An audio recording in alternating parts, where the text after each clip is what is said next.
За сайн байцгаана уу? Өглөө цөмөрөө тригонометрийн хялбар тэгшгэлийг яах нь үзсэн байгаа тий. За тэгэхээр өнөөдөр юу яах вэ гэвэл хялбар тэгшгэлээс дэлгэрүүлээд цааш нь тригонометри тэгшгэлийг авааддаг 7 аргын тухай авч хэлцээ. За эхний хэсгээр нь багш нь 3 аргынхын тухай яах нь авч хэлцээ үзье.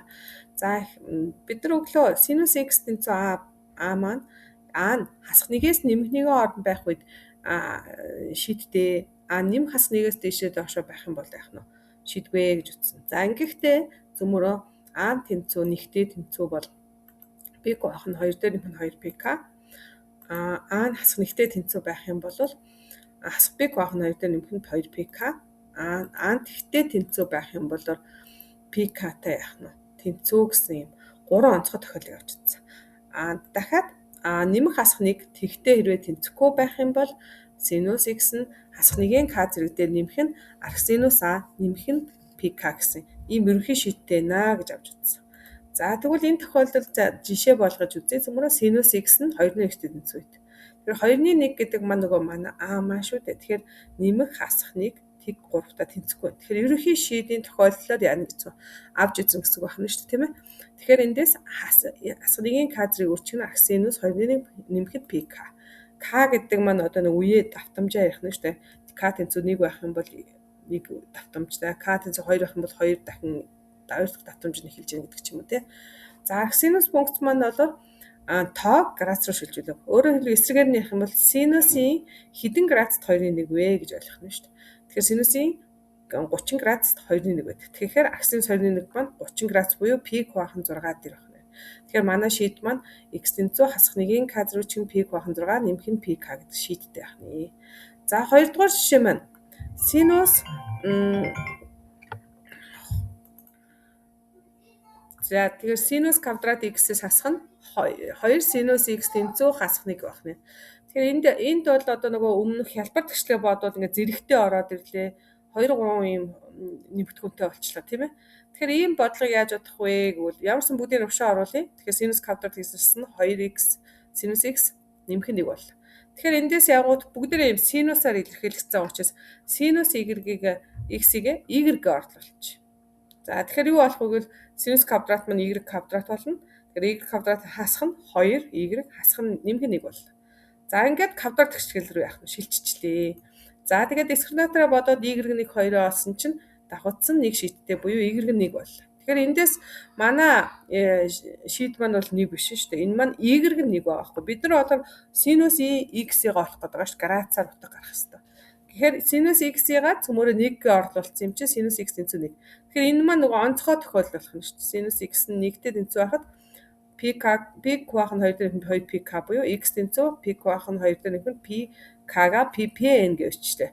Энэ маань kn гэсэн ч ялгаа авахгүй бүгдээрээ адилхан бүхэл тоогоор илэрхийлэгдэж байгаа. Үндсэн үеийнхаа давталтаа ярьж байгаа юм шүү дээ, тийм ээ. За тэгэхээр энэ аргыг ямар арга гэдэг вэ гэх юм бол орлуулах арга гэж нэрлэдэг. Тэгэхээр цөмөрөө 7 арга үзэж байгаа гэсэн шүү дээ. Тэгэхээр энэ маань 1-р арга буюу орлуулах арга байх нэ. За дахиад цөмөрөө синусынхаа энэ үндсэн адилтгал болон косинусынхаа юугаа ингээ харъя. За ингээд синус болон косинусын маань томьёонууд мань өглөө гэж үтсэн те. Синусын маань 3 онцгой тохиолдол ерөнхий тохиолдол нэг косинус маань 3 онцгой тохиолдол ерөнхий тохиолдол нэ гэж өглөө цөмөрөө томьёон дээр үтсэн байгаа. За тэгвэл дараагийн нэг арга руу цөмөрөө оръё. За дараагийн нэг арга маань орохоос өмнө косинусаа цөмөрөө үзчихье. За косинус x тэнцүү 1-ийг хуваах нь язгуур дээр 2 байна. За энэ маань бол ямар нэг онц хялбар тэгшгэл маань мөн биш үү тийм ээ. За тэгэхээр 90 аснаас хуваарийн чөлөөлч юм бол косинус x тэнцүү язгуур дээр 2-ыг хуваах нь 2 буюу за өмнөх слайданд харагдсан ерөнхий аргаараа бол синус x тэнцүү нэмэг хасгаар косинус язгуур дээр 2-ыг хуваах нь 2 дээр нэмэх пик. Тэгэхээр косинус хэдэн градус язгуур дээр 2-ыг хуваах нь 2 байдаг бол 45 градус байдаг тийм. Тэгэхээр эндээс x тэнцүү нэмэх хасах пик байх нь 4 дээр нэмэх нь 2 пик авах нэ. За тэгвэл дараагийн нэг чигээ аваад үзье. За 3 синус квадрат 2x дээр нэмэх нь 7 косинус 2x хасах нь 3 тэнцүү тэгшчлийг тэгээс 5 пик бахан 6 завсах интервал дээр бүх шийдүүдийн тоо болон шийдүүдийг олоод тухайн завсах шийдүүдийн нийлбэрийг олоорой гэсэн бодлого. За ингээд энэ бодлогоо хараад үзсэн чинь нөгөө өмнөх бодлоготой адилхан шууд нэг пунктээр илэрхийлэгдээгүй байна тий. Одоо жишээлбэл синус дангаараа биш синус косинус хоёулаа зэрэг орсон байгаа байхгүй. Дахиад синус нь квадрат хэрэгтэй. За тэгэхээр энд бол бас бид нар нэг юу ашиглаж болох вэ гэвэл тригонометрийнхаа бүх томьёонуудыг тэгштгэл дээр яах нь ашиглаж болно. За жишээлбэл цөмөрөө тригонометрийн үндсэн адилтгал буюу нэг гэж юу вэ гэдэг чинь нөгөө синус квадратын хүн косинус квадрат гэж чийжлүүлдэг байгаа тий. Яагаад нөгөө үнцгийг хэлэхгүй чийжлээд байгааг бол үнцэг нь адилхан байх хэрэгтэй. Заавал x байхгүй болов шүү. Тэгэхээр синус квадрат 2x гэдэг маань 1-ээс асган косинус 2x-ийн үнцэн адилтгалаараа иймгээ задарч байгаа. Энэ маань 2x ах нь шүү дээ. 2x-ийг задлаа 2x болсон. За ингээ хаалтаа задлаад эмгэтгээр янзлчингууд юу болох вэ гэвэл 3-аас асган 3 косинус квадрат 2x нэмэх нь 7 косинус 2x асган 3. За 3-ууд нь хураагдчихлаа. Тэгвэл юу болох вэ? 3 косинус квадрат 2x-ээс асган 7 косинус 2x тэнцвэртэй болсон. За ингээ бүгдээрээ косинус 2x руу явах шилжиж чинь. Тэгэхээр өмнөх нэгдүгээр аргаараа цөмөөрөө косинус x-ийг а ч гэдэг юм уу y ч гэдэг юм уу орлуулж болж болно. За багш нотгоо энэ тохиолдолд болохоор үржигдэхүүн болгон задлаа. Өөрөөр хэлбэл хоёуланд нь косинус 2x байгаа шүү. Тэгэхээр хаалтаас ерөнхий үржигдэх хаалтнаас 2x гаргачих. Тэгвэл косинус 2x тэнцүү үржих нь хаалтаа нээлээ 3 косинус 2x хасган 7 тэнцүү тэг боллоо. Тэгэхээр энэ хоёр тооны үржүүр тэг байна гэдэг чинь тус үржтэй тэг косинус 2x нь ч тэг энэ 3 косинус 2x-ээс хасган 7 ч тэг болно гэх юм. Тэгэхээр эндээс косинус x-ийн тэг дараагийн хаалтан тэг гэдгээс косинус 2x-ийг маань 7-ны 7 бахан 3 гэсэн ийм хоёр шийдэл байна. За косинус маань нөгөө нэг өглөө үтснээр цөмөрөө тригонометрийн үндсэн тойрог дээр аваа үзэх юм бол косинус маань бүтээд ингэлэхгүй энд хас нэгээс нэмэх нэг ордод. Тэгэхээр энэ хоёронд л утгатай бус тохиол утгагүй. Тийм учраас 7 бахан 3 чинь одоо ойролцоогоор 2 гарантай тоолчихсон шүү. Тэгэхээр энэ тохиолдолд манай шийд олдохгүй. Харин косинус 2x тохиолдолд манай шийд болох нь. За эндээс косинус 2x маань тэг гэдэг чинь бас онцгой тохиолдол буюу 90 градустай нэмэх нь 2πk. Биш πk тий. Тэгэхээр 2x гэж тавих юм мартав. Бид нар нөгөө x биш. X-ээр андуурчуу тий. Бид нар 2x гэдэг өнцгийг бодож байгаа шүү дээ. За ингээ хоёр талын 2 хуваачвал x тэнцүү πk бахан 4 дээр нэмэх нь πk бахан 2 бол таарч байна. За ингээд энэ маань ерөнхий шийд маань болох юм тий. За бид нар харин тгээс 5π бахан 6 гэдэг чинь одоо 150 градусын хооронд утгах гэдэг болох нь. За тэгэхээр энэ аргыг ямар арга гэж нэрлэдэг вэ гэх юм бол үржигдэхүүн болгон задлах арга байх нь. Аль болохоор нөгөө сул гишүүн байхгүй тэг болоод тий ямар нэгэн үржигдэхүүн нь тэгтээ тэнцүү байхад үржир тусвар тэгтээ тэнцүүгээ бодож байгаа аргыг үржигдэхүүн болгон задлах арга гэж нэрлэх нэ. За ингээ k-гийнхаа оронд цөмөрөө тгийг тавьчихна. Үеийнхээ оронд тгийг тавьчихаар x тэнцүү π бахан 45 градус. Тэгэхээр тгээс 150 градусын оронд орж ийн мөн тий. За дараа k-гийнхаа оронд цөмөрөө нэгийг тавьчих. Тэгэхээр π бахан 4 дээр нэмэх нь π бахан 2 буюу 45 дээр 90 градус гэхээр 135 градус. Ардианарууд 3π бахан 4 гарч. Энэ маань бас 150 градусаас орох учраас манай хариу. Дараагийн k-гийнхаа оронд одоо 2-ыг ч юм уу тавихаар 180 нэмэх болчиход байгаа байхгүй.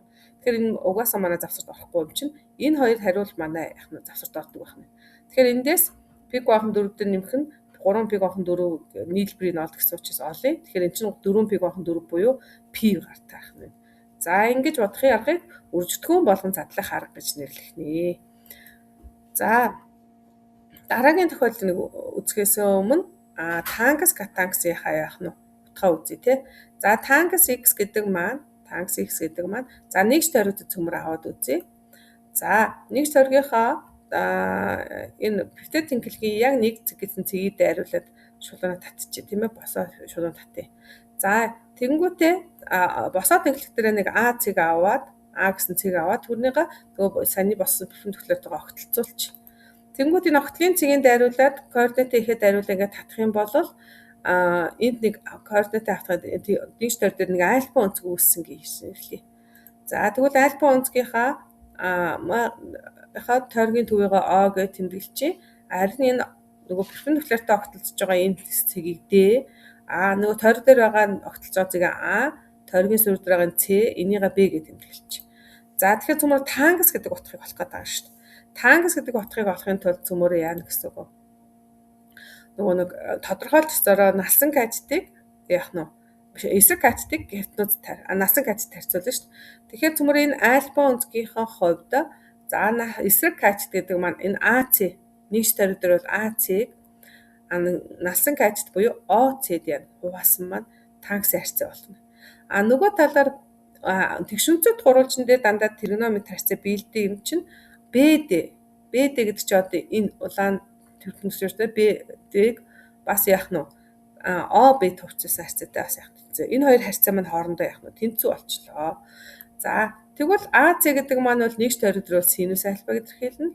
ОC маань нэгж тойрогдрол косинус альфа. Харин BD маань А нэгж урттай ах нь шүү дээ энэ маань. Харин ОБ маань 1 урттай. Тэгэхээр эндээс синус альфа косинус альфа хуваасан маань 1 буюу энэ маань нөгөө тангс альфа гарч ичнэ гэсэн үг байна. Тангс альфа. За тэгэхээр бид нар тангс альфа тэнцүү А гэсэн тэгшдийг бодох гээд байгаа шүү дээ. Тэгэхээр А гэдэг маань энд босоод төлөвлөд Агаа ярьж шүү дээ тийм ээ. За эндээс юу ойлгвол эхний нэгж тойрогдрол хоёр янзын цэгээр хөтлөд байгаа байхгүй. Эхний цэг нь болохоор арктангс А, дараагийн цэг нь яг 180 градусын эсрэг цэг байгаа буюу арктангс А дэрхэн пик болох. Тэгэхээр эндээс тангс маань ямар нэгэн онцгой тохиолдол яах нь байхгүй. Ерөөсөө арктангс А дээр нэмэх нь пик буюу нөгөө кан тэг байх юм бол энэ эхний цэг, кан сондгоо байх юм бол энэ хоёр дахь цэг нь гарч ирээд ингээд болчихно. Тэгэхээр тангс тэнцүү тэгштгэл маань альфа нь арктангс А дэрхэн пик гэсэн юм л ерөнхий ганц тохиолдол байх нь тий. За катангс альфагаа цөмрөө аваад үзье. Катангс альфагаа за x гээ аваад чи тий. Катангс x тэнцүү А хоёлаа альфа авахыг ялгахдаггүй байх шүү тий. За тэгвэл энэ тэгштэглийг бас яг саяных шиг нүүн шиг яах нь тригонометри нэгж тойрог дээр эхлээд одоо нөгөө нэг катангс маань насан катетик эсрэг катет хаваад учраас босоод төгөлгийнхаа хувьд нэгийг дайруулаад ингээд улаан шугамаа татчихъя тий. За тэгэнгүүт энэ босоод төвтэй тэнхлэгтээр зурсан юугаа дайруулад нэг А гэсэн цэг авчи. А гэсэн цэг хэвтэй тэнхлэгтэр. За энийгээ нөгөө нэг тэнхлэг дээр огтлж байгаа цэгийг нь D, доор огтлж байгаа цэгийг нь F бичиж. За тэгэнгүүтээ D цэгийн координатын ихтэй ингээ холбочвол тригонометри тойрог дээр ингээд хоёр цэгээр огтлж байна тийм ээ. За тэгэхээр энэ хоёр цэгээ огтлж байхдаа тригонометри яг огтлж байгаа энэ цэгийг А нөгөөдгийг нь яах нь Б гэж тэмдэглэж. За тэгвэл энд нэг альфа өнцөг өсөж байгаа ч үгүй. Энэ зураг дээрх альфа өнцөг нь арай өөр өнцөгч тий. За тэгвэл нөгөө нэг катангсын харьцаа маань юу гэдгвэл насан катетик эсрэг катет хаваадаг байхгүй юу. За тэгэхээр цөмөрөө насан катет маань одоо ОБ тригонометри нэгж дугаар дээр ОБ-г эсрэг катет маань АБ-д харьцуулсан харьцаа маань харин нөгөө нэг А цэг дээр болсон бэрхэн төгөлөөртэй харьцуулсан харьцаа маань ОЭП-г энэ доор байгаа нь DF харьцуулсан харьцаа хоёр хоорондоо явах нь тэнцүү. За ингээд тригонометри нэгж дугаараас ОБ маань бол яг нь косинус альфа өнцгийг АБ маань синус альфа өнцөг болж байгаа. Тэгэхэд ОЭП маань А, DF маань нэг урттай шүү дээ. Яарэ татсан юм чи. Эндээс косинусыг синус уус маань катангс альфа болчихно. Тэгэхээр катангс альфа маань нэгтэй ата тэнцүү байна гэдэг чинь бас яг хадангууд энэ тригонометри тойргийг хідэн цэгээр өгч. Хоёр цэгээр өгтлөд байгаа байхгүй. Тэгэхээр эндээс эхний цэг нь бол арктангс юу бол таах нь альфа, нөгөө цэг маань болохоор юу бол таах нь арктангс альфа дээр нэмэх нь пи гэсэн юм хоёр цэг болж байгаа. Дахиад л нөгөө нэг тангстай адилхан ямар нэгэн онцгой цэг байхгүй. Яг л нэг цэг маань 180 градусын зайтай нөгөө цэг дээр байгаа гэсэн үг таах нь тий. Тэгэхээр эндээс катангс x тэнцүү А гэдэг маань x тэнцүү арктангс А дээр нэмэх нь пк гэсэн хэлбэртэй байх нь. За тэгвэл энэ дээр жишээ аваад үзье. Тангс x гэдэг маань нэгийг бахан язгуудаар 3 гэсэн тэгштгэл вэ. За тэгвэл энэ маань шууд онцгой тохиол мохол гэж үүж байх юм. Шууд x тэнцүү арктангс нэгийг бахан язгуудаар 3 дээр пк. Тэгэхээр тангс хэдэн градус нэгийг бахан язгуудаар 3 байдаг вэ гэх юм бол яг нь 30 градус буюу пик бахан 6 гэдэг байх нь. Тэгэхээр x тэнцүү пик бахан 6 дээр пк байх нь. За жишээ 6-ыг аваад үзье. Энэ бодлого бол айгүйх нөгөө нэг еш дээр айгүйх орж ирдэг тий. Ямар нэгэн тригонометрийн аль нэг цэгийн функцийн утга өгчөөд мөчийн өвчнгүүтээ энэ завсардах шийдвэрийн нийлбэг болооч гэх юм бодлогод их гардаг тий. За одоо манай тохиолдолд катангс 2x маань хасах нэгийг бахан язгуудаар 3 90 градусаас 180 градусын хооронд x маань байдаг. Энэ тухайн засах шийдвэрийн нийлбэрийг олоорой гэсэн юм байна. За тэгвэл катангс 2x-ээс маань хасах 3 нэгийг бахан язгуудаар 3 гэдэг утга маань бол хялбар тэгштгэл байна тийм ээ. Тэгэхээр шууд 2x тэнцүү арктангс хасах нэгийг бахан язгуудаар 3 нэмэх нь pk гэж бичих юм. За арктангс функц маань өөрөө тэгш сондгой айлн ч яах нь биш. Тийм учраас гэхдээ хасах тэмдэг гардаг. Яаж гардаг бол пигээс хасах гэж гардаг. Тэгэхээр 2x тэнцүү пигээс хасах нь аркатангас 1-ийг хуваах нь язгуур 3 нэмэх нь пик авах нэ. За хоёр талын хоёр туваачаад аркатангас язгуур 1-ийг хуваах нь язгуур 3 чинь пик хуваах нь 3 буюу 60 градус. Пигээс хасчих юм бол 2 пик хуваах нь 3 болчих. За одоо хоёр талын хоёр туваачвал x тэнцүү пик хуваах нь 3 дээр нэмэх нь пк хуваах нь 2 болсон. Энэ маань манай ерөнхий шийд.